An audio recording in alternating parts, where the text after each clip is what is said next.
Tanawa unsay gingon ni Kristo. Sa pag-adto niya sa langit, giyang gibinlan ang mga apostoles sa mensahe. Ingon siya, magbantay mo. Ayaw gyud mo pagtawag dinhi sa yuta og Father, kay naay mo abot sa kalibutan nga magtawag og Father, maglihok sama sa Dios.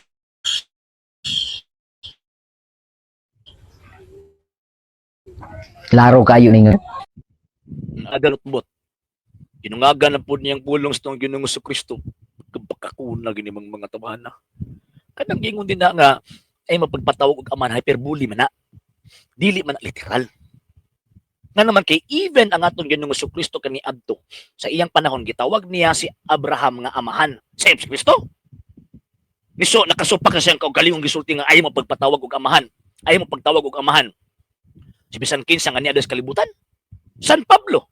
Ingon pag San Pablo 1 Corinto 4:15. Ako nahimo ninyong amahan tungod sa imong balita nga sayop San Pablo. Kanang pagtawag ninyo sa inyo mga amahan ug papa. Nangasayop mo? Kung tama niyang panabot ining ato ang gitawag og amigo, baliktad pagkabalingaga na naging pagpanabot. Balingag yung pagpanabot. Na di mo abot nga magpatawag og amahan. Matagal lang. Ako ba kung ako tawag ining pastoy ani ay maulaw ko badlungon ko ni. Nagpatagal lang og istorya. Di ba? Nagpatagal lang og istorya. I-quote niya ang St. Matthew chapter 23 verse 9, dili man na literal. Dili na literal. Hyperbole na. Kung baga, musa kung bang iyang exaggerate pag sakto ba nga. Siyempre, pag ikaw magud ang tawag anang originator, ikaw, dungganon ka. Nga, rehinom duman na to ang gisaway ni Kristo na mga Pariseo. Tungod sa ilaan kan bitong physical o kana bitong focus, dapat focus kay sila ang mga tao, grabe ang pagtagad. Ingon ana ang pagsaway ni Kristo. Di na kay amahan ang gisulti magtutudlo, bawal. Nga si Kristo gitawag magtutudlo. Ang mga apostol gitudloan ni Kristo nga panudlo mo. Simitawag namo sila, magtutudlo gihapon. Teachers. So kung literal to, daghan ng sayop apil si Kristo. Di ba? Kini but-buto ni, bakako ni. Bakakon. Continue na to, iyang pagkabakakon.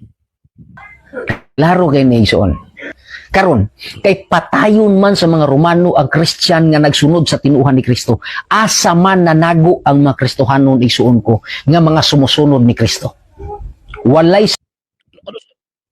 again ha, ano sa nahitabo nga nag-launch og persecution ang tawag ining Roman government against the Christians. Ano sa nahitabo? Ako kabalo jud ko nga wa ni kabalo. Og unsay reason nga nag-launch og persecution? Unsay reason? Ay sultihan ko na lang ni. Ang reason pinaka main reason nganon nag-launch ang tawag ining ang Roman Empire og persecutions against the Christians dili tungod kay sa ilang pagtuno. Gihimo silang rason ni Emperor Nero kay para ang kabuang ni Emperor Nero mapahid sa mga Kristiyanos. Kay para ang pagdumot, ang kasuko sa mga tao, dili na padulong sa iya, kundi dili padulong na dito sa mga Kristiyanos. Og muuyon ang mga tao nga tungod kay ang gihimo man gud ni Nero at that time, gipasunog niya ang tibuok Rome. Gipasunog niya ang tibuok Roma. So karon pati mang sukuha sa mga tao kay magagibitibok Roma gipasunog niya kay para tukuran niya bag-ong tawag ining mga buildings para tawagon og Neronian City. So kung mga tao sa iya, patio naman siya halos. Oh, di ang ingon niya. Ang tinuod ani. Wa man tay sunog mahitabo pero tungod sa mga Kristiyanos kay nagtuo man sila nga ilahang Dios mo ani daw magbitbit og kalayo magpaulan og kalayo mo nasunog ta.